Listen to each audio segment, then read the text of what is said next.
take you over, you just can't breathe. Alright, it's time for a fun New Year's look. So taking a pastel pink shade over my previously primed eyelids, I went ahead and started to buff that in, as well as taking another lighter pink shade and kind of starting to form the eye shape that I wanted to accomplish here. And once I committed to a shape, I then let it become a little more pigmented.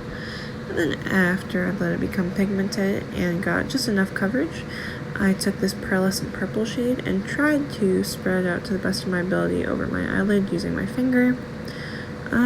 Yeah, struggling a little bit with that there, but spreading it out to the best of my ability. And then going back over with this lovely pink shade and doing some quick eyeliner, which I did off camera because I'm having the time of my life right now. I went ahead and added this beautiful little star gem. I got some on AliExpress if you're interested.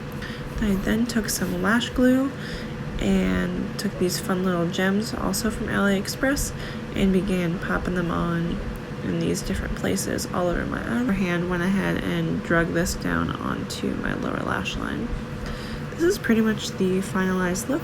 I hope you guys enjoy it, and I hope that you get to use this for New Year's or any kind of fun event. Bye!